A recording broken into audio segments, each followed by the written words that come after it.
Chapter 45 The One True Pack. Spectacular. Absolutely confounding. A joyful Jasper strutted on air, descending his way into a hovering flock of crimson devils, watching while airborne high above Obsidian Keep. The tower became overrun with Lord Graves Vampirial's agents.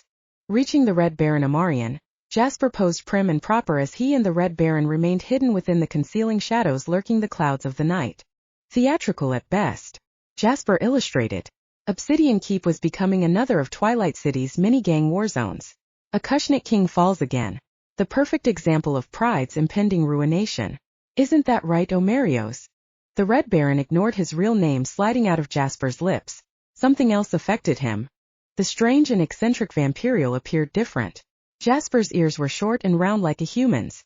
The rims of his ears were decorated with common silvers. And with one look in Jasper's eyes, Amarian witnessed them flash an ominous glow. An apocalyptic lunar light. Amarian knew Jasper for what he was. As willed. Noctavion harbored his threatening ambitions when he first was dubbed the All-Killer.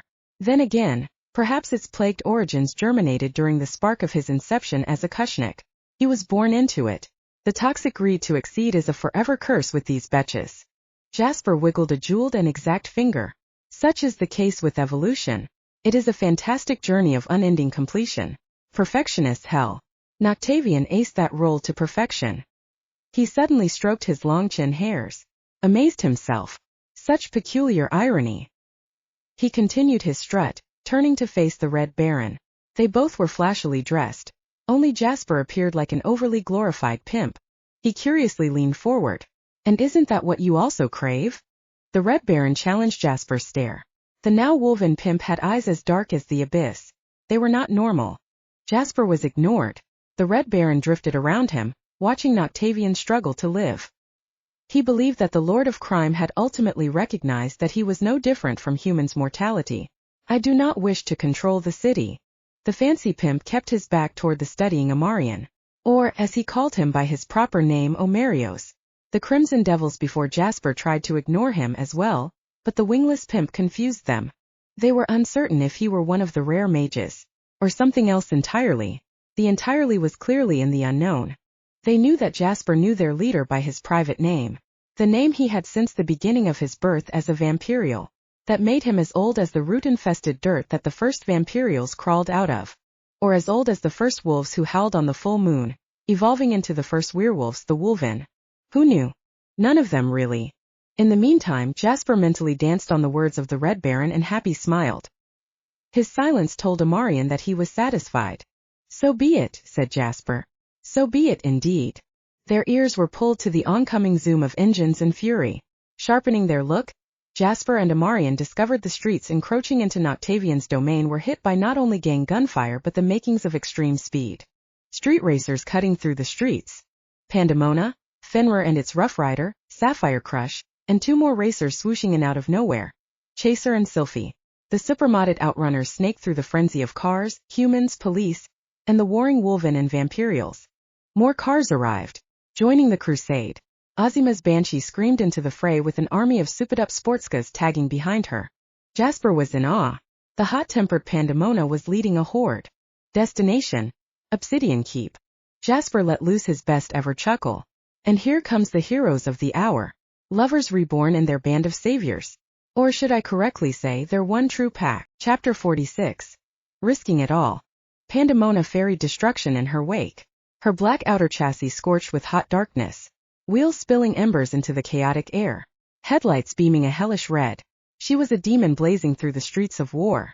A chariot of penance coming to collect. And she brought a pack with her. We're going in DCK first, huh? Princeton laughed through the comms as he pushed Chaser at the back. He and Soul Sylphie kept up speed. Okay. The two hunters were behind Shane's Sapphire Crush. Car engines screaming. The three street racers held the rear. Zamson's Pandemona and Logan riding Fenrir formed the pack's head. Shane replied through the comms. The thrill had his heart pumping. Hope you brought protection. It's not wise to dive raw. Naia giggled. The focused Zamson said nothing. Only smirked. Logan begged to differ though. He was coming for blood. Craving a big fight. FCK that. We're risking it all. Azima scoffed. Y'all never change. They reached the Obsidian Keep's main gate. Keepers waited with guns. Zamson's pack kept coming, racing hard, coming in quick, a little too quick. The keepers opened fire. Zamson's pack zoomed right through them. They couldn't get a good hit on Logan, who returned fire. His chopper was insanely quick for its build. The keepers were too slow to dodge Logan's bullets. The outer court was but a short second's worth of view in the eyes of Zamson and his pack. What did not go unnoticed was the throng of Graves' agents assailing the tower. Their tactics were akin to special forces with a tyrannical dash of thuggery. Pandemona cleared across the warring courtyard. His speeders cruised close. They climbed the steps, racing up the stairs, launched off the final stair like a band of ferocious demons, and crashed through the battle-damaged glass of Obsidian Tower's once grand entrance. Zamson, Naia, and Logan were the first to advance the lobby. They whipped their cars to a strict screeching halt. As Logan bashed his fists, Zamson took off his jacket and shirt, shirtless with the most ghastly of scars decorating his chest. A duo of beasts emerged from shimmering moondust. Zamson Lovell, the black wolf of smokeless fire, and Logan Masters, the raging red wolf. The two turned wolven in seconds, slaughtering their way through Noctavion's defenses, shrinking their numbers as Lord Graves' vengeance and Ozima's Lupus gang allies performed the same. And of course Shane tagged behind. Always the last, it seems, to turn wolven at a fight party. Naia regarded the three wolven and their savage potential. They fought like man-beasts, a fusion of man's martial arts skill and the ruthless street-fighting savagery she had testified from them prior. Logan and Shane pummeled the rest to a bloody mush. The only significant distinction raged in the powers of Zamson, who flung black fireballs from his claws, setting Noctavion's vampirials on fire. And the fiery scar on his chest. It glowed like the inside of hell's furnace. Amongst the carnage, she turned her swift attention to the coming Ozima and her glowing eyes. The light of the moon in her gaze were telltale signs of a wolven spirit within. I do not trust you. Ozima looked her dead in the eye. She was soon to turn wolven. The veins crawling along her pretty face. Another shifter sign. You may fight by his side, but I know what you really are. Naia grinned. Noctavion's thugs closed in on them both. What I am is Zamson's new BTH. Her feral cat eyes glowed gold. I have his tongue in ways you can never compete with. The thugs jumped upon the two. Naia and Ozima vaulted from the attack. The vampirials landed where the primal and wolven once stood, only to face a honey-furred monster and a cat-clawed primal tearing them to shreds. Princeton and Soul popped their targets from the cover of cars. The keepers of Obsidian Keep pack some serious firepower.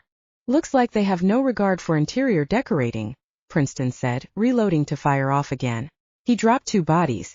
One was a headshot before he ducked back behind Chaser. A thug's stray bullet skipped off Chaser's hood. Just tearing up the Lord's good furniture.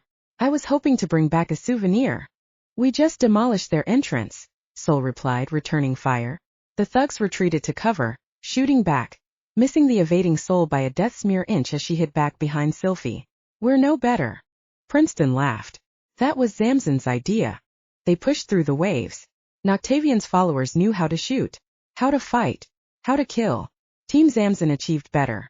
They could not falter now, but they had to be careful. Princeton and Soul picked off shooters near and far.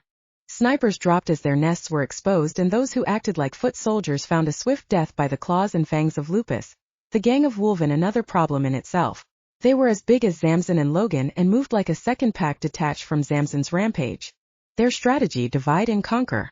Pushing back the opposition by severing the tight-knit groups of vampirials struggling to erase the attacking threat that showed no mercy.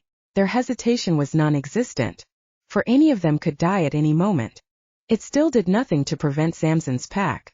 The lobby became scarce pickings. Zamson, Logan, and Shane ascended the tower's levels. Taking to the stairs, they scaled the walls for Noctavion's penthouse high above. Chapter 47. From above. Noctavion swung his greatsword over his head and cleaved the floor. The wolven Seth had weaved out of the bone sword's descent, hopping away from Noctavion's frustration. The Kushnik struggled to turn Seth into fur chunks. He refused to consider the wolven titan shrugging off the spear wound. Some way or another Seth weakened. His swings were less powered. His movement lacked the swift reflexes demonstrated when he first broke into the penthouse suite. The Lord of Crime saw this as an opportunity. He pushed himself further, coming after Seth. Striving to seize a moment of blood, Seth thrashed at him. Noctavion danced on the balls of his feet. His sword replied, answering Seth's lack of connecting hits.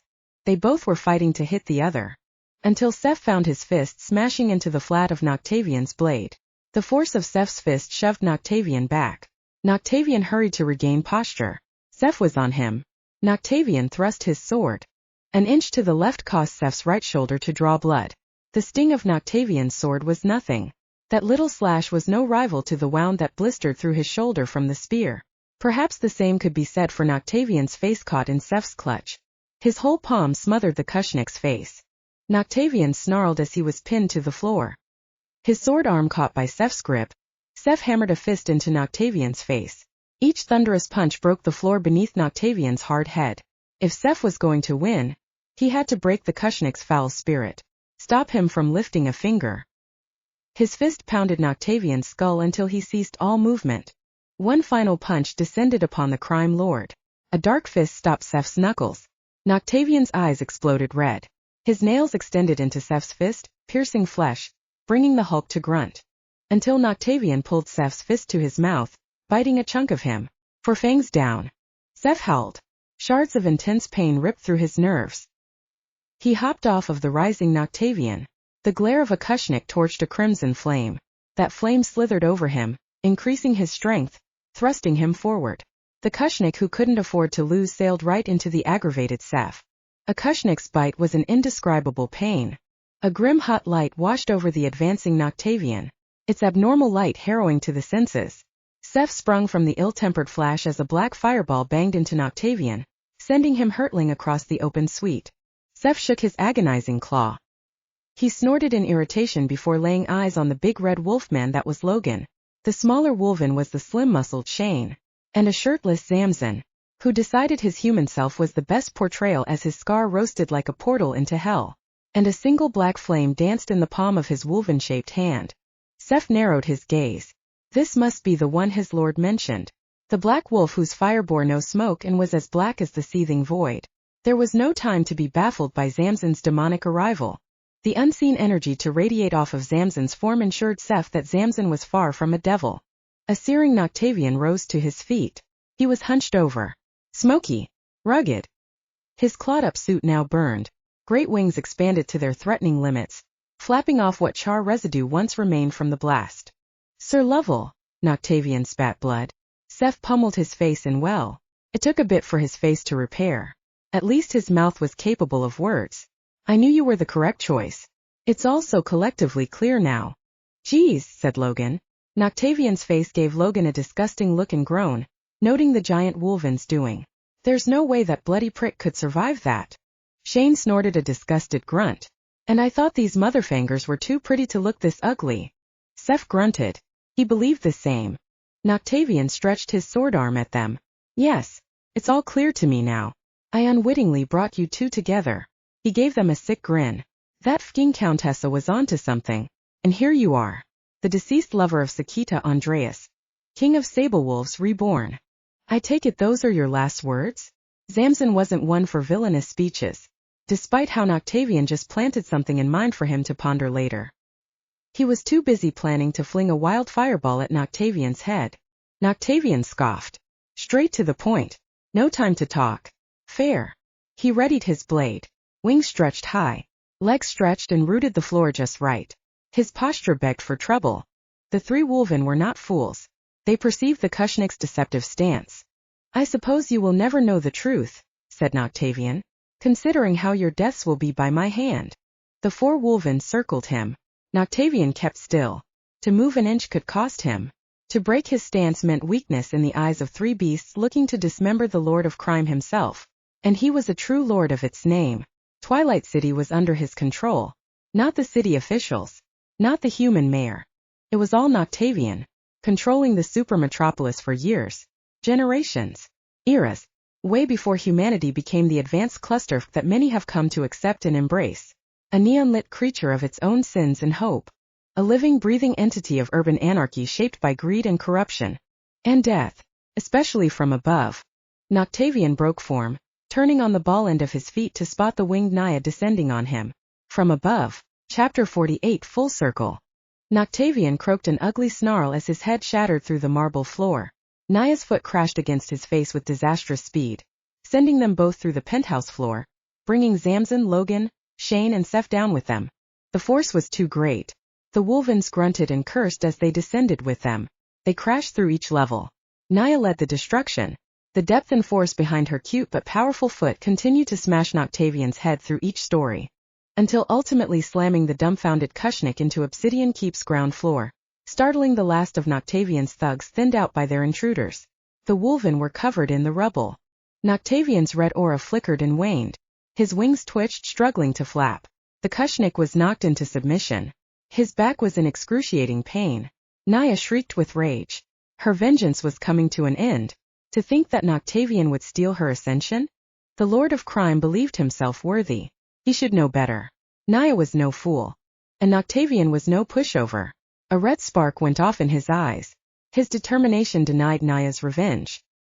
He claimed the last bit of his strength to send his sword arm into Naia's side, stopping just short of her ribs. Seth caught Noctavion by the arm, locking his claw around the Kushnik's limb as he half-crawled out of the rubble. Noctavion threw his other claw for her leg, desperate to remove her foot from his face. The speed of him halted by two furry legs of brute muscle securing his arm. Logan snorted as he locked him down. The Kushnik indignantly snarled. Noctavion couldn't move. Another pile of rubble exploded. Everyone looked as a volatile Zamson leaped from the wreckage, landing one of his scorching wolven fists into Noctavion's face. The impact tossed shockwaves across the lobby. It also sent them burrowing through the first floor, landing in the blood crypt. Back to where it all began. Shane came out of the rubble too late and discovered another hole in the floor. He tilted his wolven head, then glanced at Princeton, Sol, and Ozima coming to terms with what just occurred. They watched as Shane shrugged and leaped into the hole. The fight resumed in the blood crypt. Noctavion managed to rise up and defend the onslaught of claws and gnashing fangs. They swarmed the Kushnik. For wolven and a primal vampirial, Noctavion evaded and deflected their assault. He made sure to keep a safe space between the bulkier Seth. Each time the big red wolven neared, Noctavion swiped his blade. The bone of a dire were too dangerous for a wolven to suffer. Noctavion knew this. He did not count on a throng of red dreadlocks lassoing him down, Naia's hair bonding him like some slave. He never dropped his sword. They didn't care. Noctavion couldn't score a blow. His arm constricted, pulled back, restrained like some wild animal. He screamed. Embarrassed. Enraged. The ultimate insult was worsened by Logan's frenzied right hook, followed by Shane's quick left hook. Seth whacked the back of Noctavion's neck with both claws laced together, bashing the Kushnik to a knee. Then Zamson finished him with a flaming uppercut, sending Noctavion's head back. Noctavion dropped his sword. He finally hit the ground. Out for the count, Naia jerked him up by the limb of his wing and hurled him across the crypt, hitting the altar of the Bloodmother like some worthless sacrifice. All according to plan. Naia sneered and hurried to the altar. She was quick, fierce, vindictive. But Zamson caught her before she could appear before Noctavion, his face a warning. Naia, he said to her. Concern filled his voice. Logan and Shane felt it. Naia was trying to ascend through Noctavion. Naia pleaded. She struggled. It was futile. It is the only way. No. It wasn't. Noctavion's death, yes. But killing him to earn the Bloodmother's blessing? Diabolical. The tables turned. It was never in Noctavion's favor to begin with, and for her chance to end it all hindered by Zamson bothered her. She wanted this to end. Not just for her, but for Zamson. For our safety, she cried. Not theirs. Just disturbed. Desperate. Scared. To hell with the dramatics. Seth roared. He bolted for Noctavion. Seth's large mass charged upon the altar to kill Noctavion for good. I'll rip him apart and feast upon his heart. Seth barked, spiked by Noctavion's sword. Noctavion roared in Seth's aggravated face. He grabbed the wolven by the head, exposed his neck, and buried his fangs into Seth's neck. Seth howled. A Kushnik's bite was a terrible one. Noctavion consumed his blood, weakening Seth as a biting chill stunned him inside. Oh shit, said Shane. Power returned. Noctavion kicked the red hunk of beast meat off of him. Wolven blood coated his blade. He stood up from the altar. The Kushnik flared red energy once more. Chapter 49 or Die Trying. I will claim what is owed. A red fire poured from Noctavion's eyes. Even if I have to die trying. He rushed his target, preferably Naia, and found Zamson sealing the gap in his advance, swinging his fists, unafraid of the sword that dropped Seth, who surprisingly was still alive but writhing in pain. Noctavion's bone sword declared itself significant in slaying Wolven and a raw bane against vampirials. Avoiding it in his bite was mandatory. Killing Noctavion was a must at this point. Granted, they were right where he desired them, unfortunately for them. Noctavion thrusts his blade for Zamson's gut, missing the shifter by an inch. As punishment for his error, his face felt the full might of Zamson's wolven fists. Both burned black, smokeless, clawed. Hellishly wolfish to the extreme. The power of the Black Wolf forced Noctavion to stagger backward. And Zamson wasn't even in his final form. He should have been, for Noctavion recovered as quick as his pummeled face and thrust his foot into Zamson's gut, knocking him back. It allowed Logan and Shane to barrage him with claws. Noctavion ducked them all. Noctavion was too fast for them. The two wolven seethed with rage.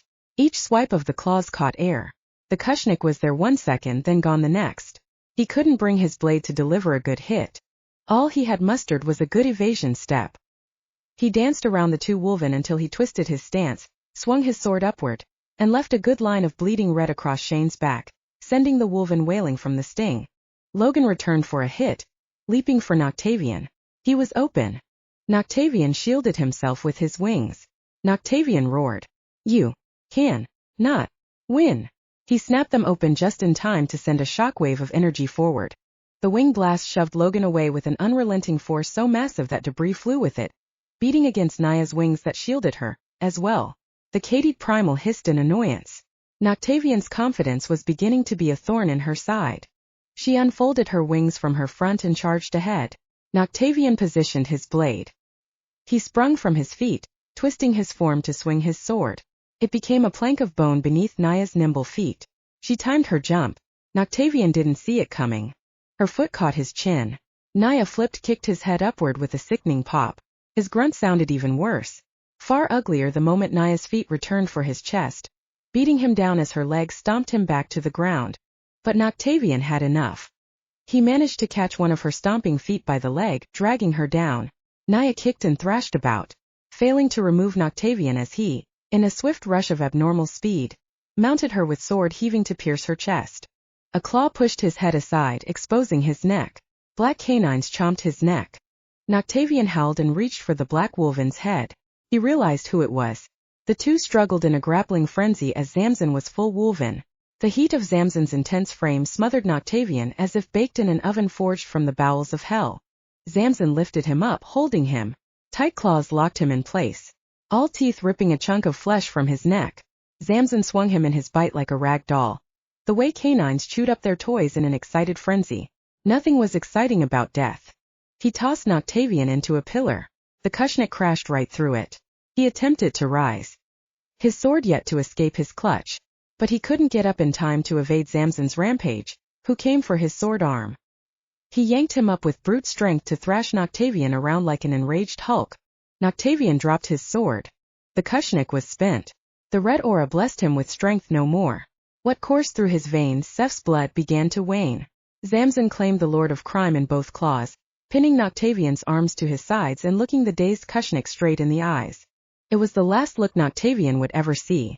Naia, Logan, Shane and a struggling Seth witnessed the black wolven's jaws open, spitting hot fire in Noctavion's face. His eyes widened. This was it. The black wolf's fiery breath cooked the screaming Kushnik until his voice was smothered in crackling flames, burning him black. It wasn't over until Noctavion's charred head was chomped right off. He died trying to claim ascension after all. Zamson dropped the overcooked corpse as it collapsed in a thick cloud of black ash. Something shined in its messy pile. A red gem. No. A crystallized heart pulsing bright from the soot that remained. Strange. Zamson couldn't make sense of it. The others were lost as well. Except for Naia. And the now human Seth. The hell's that? A human Shane asked with pain in his voice. He was hunched over with the human Logan supporting him. Noctavion's sword burned his back. He was lucky he didn't suffer worse compared to Zamson and Seth. Zamson scooped the crystal heart up and studied it. His wolven eyes were skeptical of its shape and purpose, until his inner voice urged him to consume it. Flashes of Andreas in his wolven prime. Gnashing teeth, slaying vampirials, eating hearts. Primal hearts. Kushnik hearts. Zamson wasted no time shoving it in his mouth. The crystal heart smashed between his teeth like cheap, crisp candy. Power erupted inside him. The flame of Efrat has its wonders, said Naia. She and the others watched as Zamson's black form began to shift and flutter. A hefty amount of energy settled within him. Noctavion was a Kushnik of the lesser blood, touched by the blessings of Blood Mother. Naia walked up to him and laid her hand between his dark, woven chest. Noctavion's power fused with Zamson's. She felt it bustle beneath the muscle. Her own heart had calmed then. Noctavion was defeated. As a reward, Zamson was granted more power. But at what cost? And what was indeed bestowed to him apart from power itself? The worst may have been over for now, but the end was only the beginning. He was exceptional but senseless, and weak, said Naia. The result of the Kushnik's heart is what follows when the powers of the gods collide. Shane's face scrunched up in confusion. Kai. Seth hobbled towards them. Logan and Shane noted the tall and brawny man's wound struggling to heal. Noctavion almost destroyed him. It was amazing that he even lasted. The Kushnik deserved his end, he told them. What power he once claimed now flows within you, son of Ephrat. Use it well. You will need it for what's to come. What do you mean by that? Shane asked, looking up at Seth. He was twice the size of Logan and taller than all of them. This isn't over? Logan scoffed a little. It never is, isn't it? The three realized Naia and Zamson hugging then. Naia listened to Zamson's heart beating like a thick drum, the power of his kill coursing through every vein. Her tight hold on him as if he was soon to vanish, and Zamson's woven embrace of her subsided as he returned human. His arms turned black with strange writing marking his flesh, fingers and all. Zamson lifted one hand to study the markings. Naia peeked at it too. Zamson's eyes thinned with concern and mute curiosity. Whatever this was, he'd have to decide upon it later. Naia reached for his hand, lacing her fingers with his, and kissed them sweetly. Shane had enough of the mushy stuff, especially when they locked lips, tonguing each other as lost lovers reunited would. Okay, you two can do that some other time. He looked around. The crypt spooked him. The overglorified altar of doom startled him out even more. This place is starting to freak me the FCK out. Logan looked at him and smirked. Chapter 50, Angelos. Not a single warring asset of Noctavion lived to see the light of dawn. And while dawn wasn't due to crack the night's horizon until a few more hours, what roamed of Lord Graves' vengeance and Imperia City's lupus gang gradually declined in numbers, easing out of sight and mind as they made sure Obsidian Keep had not a speck of thug living. The elevator in the lobby dinged open, and there emerged Zamson and his small pack. Azima, Princeton, and Sol awaited them. They expected them all to return unscathed. Instead, they were met by Logan, supporting a limping Shane, a rugged Zamson and wild-looking Naia, and a big dark man who could tower over them all if his body mass continued to bulk up in size. They were still breathing to the hunters and Azima. That's all that mattered. The scar on his chest stole Azima's voice in an instant. His chest. That scar. It matched him perfectly. She ignored his current other half, the vampirial primal Naia, holding his hand. I see you're still alive. She crossed her arms under her full breast. Her mood turned mellow with a bit of sour note, thanks to Naia. Zamson caught that predictable hint of annoyance from her and scoffed as he passed her by. To Naia it resembled a cocky snort. No one can beat the Black Wolf. Azima disliked every bit of what he said. Secretly she agreed with him. She made sure to keep a bit of distance from them as she followed toward their cars. The black and blue are ignoring the distress. Princeton was checking his smartphone as he followed Zamson. His city scans across the digital media feed clued him in. Twilight City neglecting Twilight City problems like always. Looks like somebody's influence still holds strong. They haven't announced Noctavion's end yet, said Sol walking alongside Princeton. Perhaps the secret society of vamps are keeping it hushed for now. There is a saying, one hand in the dark is one in the light, Naia explained. We will never see what the hand of Ambrogio weaves, day or night. Then we will wait until it shows itself, said Zamson, opening Pandemona's passenger side door for Naia to get in. She slipped right in grinning, knowing for sure that Azima saw it. Let's hope it's a very long time from now, Shane had hoped. Oh, he really hoped. He touched his car the second he and Logan arrived, happy to see her in all of her blue beauty again. Maybe when I'm old. You know. He kept going with his mouth. Like old, gray in the fur. A little blind. Tottering on a bone cane, living the retired hermit life deep in some remote forest across the world, way a ways from here. Oh no, Logan disagreed, letting him stand by himself. Shane was caught off guard and struggled to claim posture or fall over like a fool. He saved himself against the hood of his ride. "This is your karma," Logan stated. He took pride in watching Shane scramble like the knucklehead he could be. "You've played a hell of a role in this. And it all started with you and that fancy f***ing black card." Shane made way to his car driver's side. His walking picked up a decent pace along the way. He finally had enough of Logan. He had to get him back. Both of them back. "Okay, Wolfson of Anarchy." He began with a riscatal sneer. "If not for you and Dark Moon Diesel over there f***ing the city with your fly rides without wearing rubbers, we wouldn't even be in this wild in a bullsh to begin with. So we're back at that again." Zamson sighed. He stood behind Pandemona, pointing a bold finger at Shane. All right. But whose idea was it to skip college and get into outrunning the streets?"